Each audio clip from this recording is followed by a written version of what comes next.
ময়মনসিংহ এবং খুলনা বিভাগের সকল জেলা থেকে আগত নেতৃবৃন্দ, মঞ্চে উপস্থিত স্থায়ী কমিটির সদস্য জনাব নজরুল ইসলাম খান সহ নেতৃবৃন্দ, আলোচকবৃন্দ, আসসালাম আলাইকুম। উপস্থিত দুই বিভাগের নেতৃবৃন্দ, আজকে আমরা এখানে একত্রিত হয়েছি আমাদের 31 দফা, যেটি আমরা দেশের মানুষের সামনে উপস্থাপন করেছি। এই 31 দফার আলোকে আমরা আগামী দিনে আল্লাহর রহমতে মানুষের সমর্থন নিয়ে সরকার গঠন করতে সক্ষম হলে আমরা কি কি কাজ করতে চাই, দেশ এবং দেশের মানুষকে জন্য কি কি কাজ করতে চাই, সেগুলোর একটি সংক্ষিপ্ত বিবরণী নিয়ে আমরা কেন্দ্র থেকে নেতৃবৃন্দ এসেছেন, আলোচকবৃন্দ এসেছেন, আপনাদের সামনে সুন্দরভাবে তুলে ধরেছেন। আপনারা হয়তো পত্রিকার পাতায় দেখেছেন, কিছুদিন আগে আমরা ঢাকায় রিলঞ্চ করেছি, কিন্তু স্বাভাবিক বিভাগ এবং জেলা পর্যায়ের নেতৃবৃন্দ আপনাদের মনে অনেকগুলো হয়তো প্রশ্ন ছিল, ক্লিয়ার করার জন্য আজকে ওনারা এসেছেন। এখন নেতৃবৃন্দ যে কথাটি একটু আগে দু একজন বলেছেন, আলম বলেছে, অমিত বলেছে, যে এগুলো আপনারা নিয়ে যাবেন জেলা পর্যায়ে, জেলা পর্যায় থেকে থানা বা উপজেলা পর্যায়ে, ইউনিয়ন পর্যায়ে। কিন্তু এখানে একটি কথা আছে যে শুধু আমাদের নেতা কর্মীদের ভিতরে এটি সীমাবদ্ধ রাখলে চলবে না।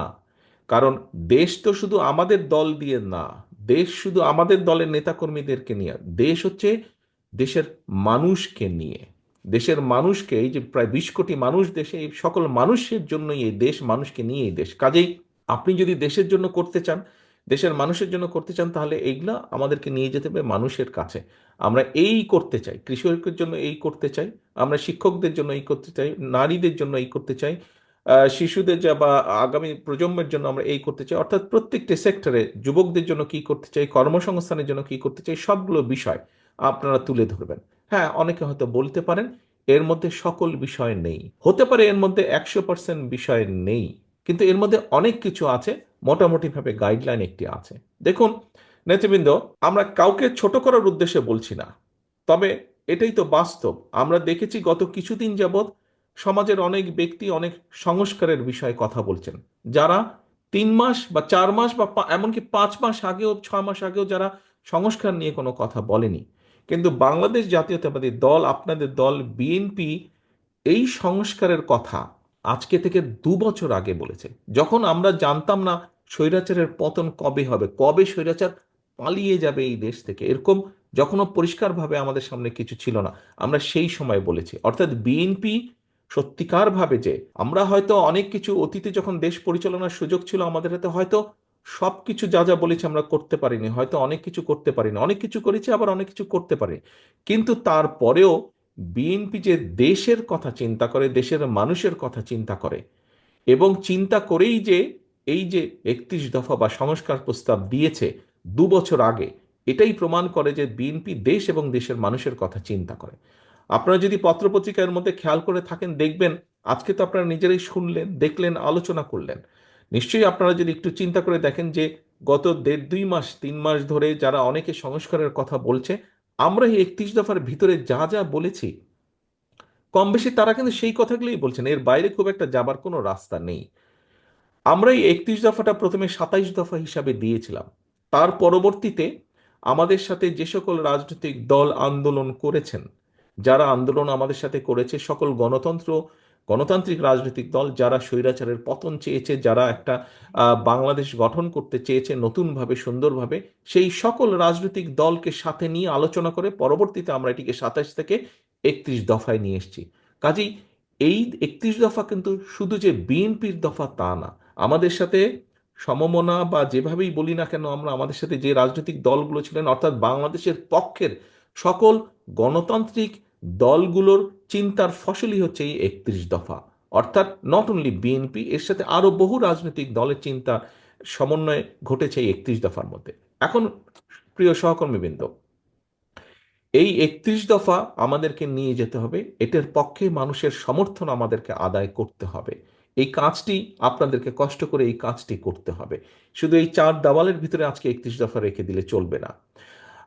আপনাদেরকে নিজের, আমরা কেন্দ্র থেকে করেছি, আপনাদেরকে এখানে আজকে কিছু একটি বক্সের মধ্যে কিছু লিফলেট দেওয়া হয়েছে, বইগুলো দেওয়া হয়েছে। এটি যথেষ্ট নয়, এটি যথেষ্ট নয়। আপনাদেরকে সাথে আমরা জেলা নেতৃবৃন্দের কাছে কেন্দ্র থেকে পেন ড্রাইভে করে দিয়ে দেওয়া হচ্ছে সফট কপিটি। আপনাদের কাছে অনুরোধ থাকবে, আমরা কিছু আপনাদেরকে দিয়েছি টোকেন হিসেবে, বাকি আরো অনেক লাগবে, সেটি কষ্ট করে আপনাদেরকে প্রিন্ট করতে হবে।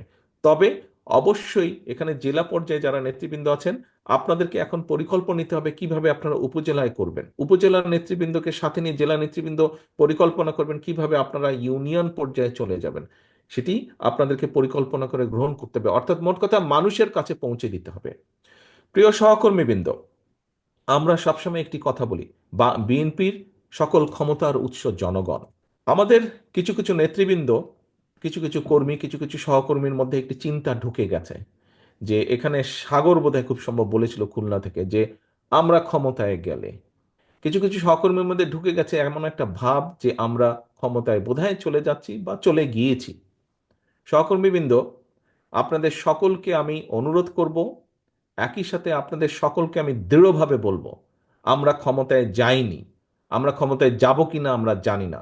তখনই আমরা ক্ষমতায় যেতে পারবো যখন আমরা বাংলাদেশের জনগণের সমর্থন পাবো। কাজেই জনগণের সমর্থন পাবো, এখন জনগণের সমর্থন আমাদেরকে আদায় করতে হবে। জনগণের সমর্থন যদি আদায় করতে হয়, এখানে আপনারা আজকে যারা উপস্থিত আছেন, আপনাদের সকলকে কিন্তু আমরা এখানে আজকে আমন্ত্রণ জানিয়েছি একজন নেতা হিসাবে। হতে পারেন আপনি একজন জেলার নেতা, হতে পারেন উপজেলা, বা হতে পারেন ইউনিয়ন পর্যায়ের নেতা, কিন্তু আপনি নেতা বলেই কিন্তু আজকে এখানে আপনাকে দাওয়াত দেওয়া হয়েছে। এবং সেজন্যই নেতা, আপনার কথা, আপনার কাজ, আপনার উঠা বসা, আপনার চলাফেরা সব কিছুর উপর নির্ভর করছে বিএনপির আগামী দিনের ভবিষ্যৎ।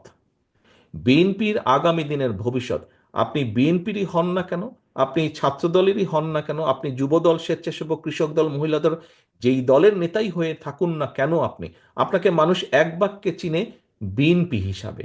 কাজেই আমাদের আগামী দিনের আমাদের সকল কিছু এমন হতে হবে যাতে জনগণের সমর্থন আপনার প্রতি থাকে, যাতে জনগণের সমর্থন দলের প্রতি থাকে। নেতৃবৃন্দ, এইটা যদি আপনি চিন্তা করেন, আচ্ছা ঠিক আছে, তারেক রহমান কিভাবে বলবে সেটা তারেক রহমান কিছু একটা বলে টলে সামলে নিবে। আচ্ছা ঠিক আছে, দলের মহাসচিব মির্জা আলমগীর উনি এটা বলে সামলে নিবে, ওনারা দেখবে। এই ছোটখাটো বিষয় এগুলা যদি কেউ কিছু করে, এগুলা কে নজরে দেয়? নো, এটা খুব ভুল ধারণা। দায়িত্ব আমার একার না, দায়িত্ব স্থায়ী কমিটির সদস্য সকলের একার না, দায়িত্ব আমাদের সকলের। এই দলকে রক্ষা করা, এই দলকে সামনে নিয়ে যাওয়ার, রক্ষা করার দায়িত্ব সকলের। আমি কেন্দ্রে আছি, আমি কেন্দ্র থেকে আমার দায়িত্ব পালন করব। আপনি উপজেলা লেভেল, জেলা লেভেল বা ইউনিয়ন লেভেলে আছেন, সেখানে আপনি একজন নেতা হিসাবে আছেন। আপনি যেই মূল দল সহ যেই অঙ্গ সহযোগী সংগঠনই হন না কেন, আপনাকে আপনার দায়িত্ব পালন করতে হবে। আপনারা নিশ্চয়ই শুনেছেন, খেয়াল আছে অনেকেরই, আমি কিছুদিন আগে বলেছি, জনগণের সঙ্গে থাকুন, জনগণকে সঙ্গে রাখুন। সহকর্মীবৃন্দ, আপনারা প্রায় একটি কথা বলে থাকেন, আমার সাথে যখন দেখা হয় তখনও বলেন, আপনারা বলেছেন, আপনারা অতীতেও বলেছেন, বর্তমানেও বলছেন, বিভিন্ন বক্তৃতা বিবৃতিতেও আপনারা বলেন যে বাংলাদেশের জনগণের আস্থা বিএনপির উপরে আছে। এই কথাটা আপনারা বলেন। প্রিয় সহকর্মীবৃন্দ, এই আস্থাটা ধরে রাখা কিন্তু অনেক কঠিন ব্যাপার। এই আস্থাটা ধরে রাখা কঠিন ব্যাপার। জনগণের আস্থা আপনাদের উপরে আছে, আমাদের উপরে আছে, বিএনপির উপরে আছে। এটি ধরে রাখার দায়িত্ব আপনার এবং আমার এবং আমাদের সকলের। এটি ধরে রাখার দায়িত্ব কিন্তু জনগণের না। জনগণ আস্থা রাখবে তার উপরেই, যে জনগণের সাথে থাকবে। জনগণ আস্থা রাখবে তার উপরেই, জনগণ যখন দেখবে যে আমি তার উপরে আস্থা রাখেছি এই কারণেই, কারণ আমি যেভাবে চাই সে সেভাবে কথা বলছে, আমি যেভাবে চাই সে সেভাবে বিহেভ করছে, সেভাবে চলছে, সেভাবে উঠছে, সেভাবে বসছে। প্রিয় সহকর্মীবৃন্দ, এই কথাগুলো আমি এই কারণে বলছি, আপনারা হয়তো মনে মনে কেউ কেউ ভাবছেন যে তারেক রহমান তো এই কথাগুলো দুদিন আগেও বলেছে, একই কথা বারবার বলে কেন?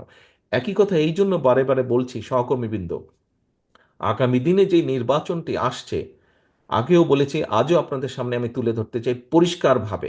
আপনারা পত্রপত্রিকা দেখছেন, খবরাখবর রাখছেন, আপনারা আপনারা যদি সকল কিছু বিবেচনা করেন, পরিষ্কার, দিন যত যাচ্ছে পরিষ্কার হয়ে যাচ্ছে। আমি আজকে থেকে প্রায় 3 মাস আগে আমি এই কথাটি বলেছিলাম, দিন যত যাচ্ছে তত পরিষ্কার হচ্ছে সামনের যে নির্বাচন, এটি এত সহজ না।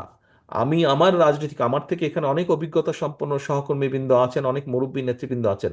আমি আমার যতটুকু রাজনৈতিক অভিজ্ঞতা গত 30-35 বছরের, এই অভিজ্ঞতার আলোকে আমার কাছে মনে হচ্ছে সামনের যে নির্বাচন আমরা ফেস করতে যাব, হতে পারে আমাদের একটি প্রধান প্রতিপক্ষ অনেক দুর্বল হয়ে গেছে, তারপরেও তারপরেও এই নির্বাচন বাংলাদেশের যে কোনো নির্বাচনের থেকে অনেক কঠিন নির্বাচন হতে যাচ্ছে, অনেক কঠিন নির্বাচন হতে যাচ্ছে, কারণ 20 বছর আগের যখন মানুষ নির্ভয়ে, কম বেশি নির্ভয়ে ভোট দিতে পারতো, আপনি যদি সেই 2001-এর নির্বাচন ধরে থাকেন, সেই সময় থেকে মানুষের চিন্তাধারা পরিবর্তন হয়েছে, মানুষের ধ্যান ধারণার পরিবর্তন হয়েছে, মানুষ এখন অনেক অনেক সচেতন, সেটি সামাজিক মাধ্যম সহ বিভিন্ন কারণেই হোক না কেন।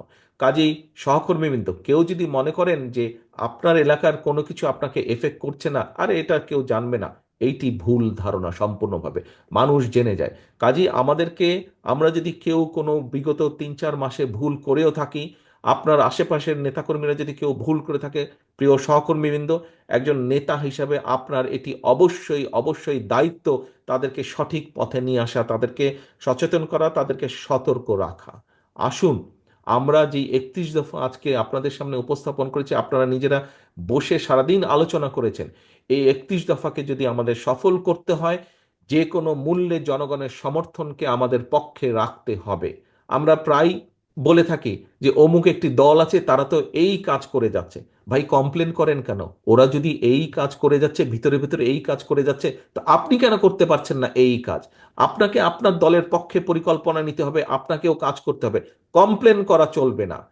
তারা যদি ভিতরে ভিতরে কাজ করে, তারা যদি মহিলাদের জন্য ভিতরে কাজ করে, তারা যদি ছাত্রছাত্রীদের ভিতরে কাজ করে, তারা যদি সমাজের বিভিন্ন মানুষের ভিতরে কাজ করে, তাহলে আপনাদেরকে আপনার দলের পক্ষ থেকে পরিকল্পনা নিতে হবে। আপনাকে তো কেউ আটকে রাখছে না। আপনি আপনার এলাকার মধ্যে পরিকল্পনা নেন, কিভাবে জনগণকে আপনার সাথে রাখবেন, কিভাবে জনগণের কাছে আপনার ভালো জিনিসগুলো পৌঁছে দিবেন, কিভাবে জনগণের সামনে আগামী দিনে কি করবেন সেগুলো আপনি তুলে ধরবেন। প্রিয় সহকর্মীবৃন্দ, এই সকল কিছু, আজকের সকল আয়োজন, এই যে আপনারা কথা বললেন, বক্তব্য রাখলেন, আমি আপনাদের সাথে কথা বলছি, সকল কিছুর লক্ষ্য এবং মূল উদ্দেশ্য বা মূল লক্ষ্যই হচ্ছে জনগণের সমর্থন আমাদের পক্ষে রাখা, এবং একই সাথে আমাদের যে পরিকল্পনাগুলো, সেই পরিকল্পনাগুলো যাতে আমরা বাস্তবায়ন করতে পারি। সহকর্মীবৃন্দ, আজকে যদি আমাদের কথাবার্তা, উঠা বসা, চলন বলনে যদি কোনো রকম এমন কিছু ঘটে যেখানে আমরা জনগণের আস্থা বিশ্বাস হারাতে পারি, তাহলে সারাদিন এই আলোচনা করে কি লাভ হলো? সারাদিন তো আলোচনা করে কোনো লাভ হলো না। এই আলোচনাকে যদি সফল করতে হয়, আমাদেরকে এই 31 দফার সব কিছু যেরকম জনগণের মাঝে নিয়ে যেতে হবে, একই সাথে আমাদেরকে যে জনগণের, আমাদের প্রতি যে জনগণের আস্থা, সেটিকে আমাদের যে কোনো মূল্যে ধরে রাখতে হবে, যে কোনো মূল্যে ধরে রাখতে হবে। আসুন, যেহেতু আমরা বলি যে আমরা আমাদের সকল ক্ষমতার উৎস জনগণ, যদি সত্যিই আমরা এটা বিশ্বাস করে থাকি, তাহলে আমাদেরকে সেভাবেই আজকে থেকে চলতে হবে। প্রিয় সহকর্মীবৃন্দ, আমি আশা করব যে আজকে আপনারা সারাদিন ব্যাপী যে কষ্ট করেছেন, সারাদিন ব্যাপী যে আলোচনা করেছেন, এটিকে এই ঘরের মধ্যে সীমাবদ্ধ দয়া করে রাখবেন না। এটিকে জনগণের ঘরে ঘরে ঘরে পৌঁছে দিতে হবে। এবং আমি দৃঢ়ভাবে বিশ্বাস করি, বিগত 17 বছর স্বৈরাচারের বিরুদ্ধে আপনারা সংগ্রাম করে যেভাবে টিকেছিলেন, কাজেই তার থেকে অনেক সহজ হবে এই কাজটাকে জনগণের ঘরে পৌঁছে দেওয়ার জন্য। এত কঠিন একটি পথ যদি আপনার পাড়ি দিয়ে আসতে সক্ষম হয়ে থাকেন, তাহলে এই যে আজকে একটু কষ্টের করেই আমরা কিন্তু জনগণের মধ্যে আমাদের এই 31 দফাকে নিয়ে যেতে পারি। এই কাজটি খুব সহজেই আপনারা করতে সক্ষম হবেন সকলকে সাথে নিয়ে। প্রিয় সহকর্মীবৃন্দ, আপনাদের সকলকে আবারও ধন্যবাদ জানাচ্ছি আজকে সারাদিন এই আলোচনায় অংশগ্রহণ করার জন্য, এবং আমাদের একজনের সাথে আরেকজনের মতামত বিনিময় করার জন্য। পরিশেষে একটাই কথা বলবো, জনগণকে সঙ্গে রাখুন, জনগণের সঙ্গে থাকুন, জনগণের সাথে থাকুন, জনগণকে সাথে রাখুন। সকলে ভালো থাকবেন, সুস্থ থাকবেন। আল্লাহ হাফেজ। বাংলাদেশ জিন্দাবাদ। বাংলাদেশ জাতীয়তাবাদী দল জিন্দাবাদ। আসসালামু আলাইকুম।